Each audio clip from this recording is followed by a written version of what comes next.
What if the first God was never worshipped out of love? What if it was born out of pure terror? Let that sink in. Go back 50,000 years. No science, no explanations, just darkness, thunder, death, and no way to understand any of it.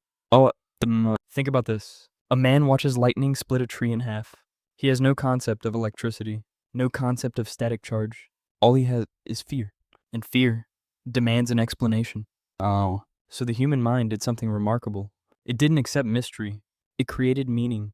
If the sky roared, something up there must be angry. But wait, this wasn't superstition for its own sake. It was survival. A mind that assumes a hidden cause reacts faster than a mind that assumes nothing. Better to imagine an angry storm god than freeze in confusion while lightning strikes again. No. Let that sink in. Believing in gods may have kept ancient humans alive, not because the gods were real, but because belief created action, and action created survival. Think about this. Every culture, on every continent, developed some version of the same idea. Spirits, ancestors, sky gods, storm gods, civilizations that never made contact with each other, arrived at eerily similar conclusions. Why? Because the human brain is a pattern-seeking machine. It cannot tolerate randomness. If something happens, the brain searches for a cause, even if it has to invent one. But wait, there's something deeper here. Death. The one mystery no ancient human could explain. One moment, a person breathes. The next, they don't. Where did they go? Think about this. If death was truly the end, grief would have no direction, no context, no comfort. So ancient minds built something to hold that grief. An afterlife, a spirit world, a god who decides who lives and who dies.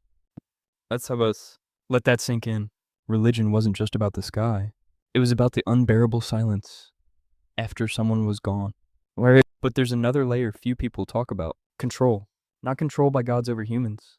Control by humans by using gods. Think about this. If a tribal leader claimed the gods spoke through him, who would dare disobey? Divine authority didn't need proof. It only needed belief. Let that sink in. Some of the earliest rulers in history weren't just kings.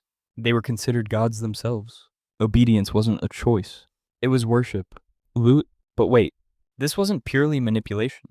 For early societies, shared belief created something even more powerful than fear. Unity. Think about this. A tribe that believes the same God watches over them, fights together, shares food together, protects each other as if protecting something sacred. Belief became the glue, holding fragile societies together. Let that sink in.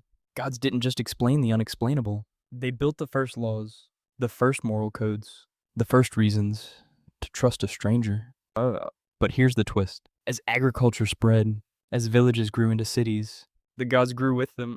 No longer just storms and shadows. Now gods of harvest, gods of war, gods of fertility. Each new fear born a new god to explain it.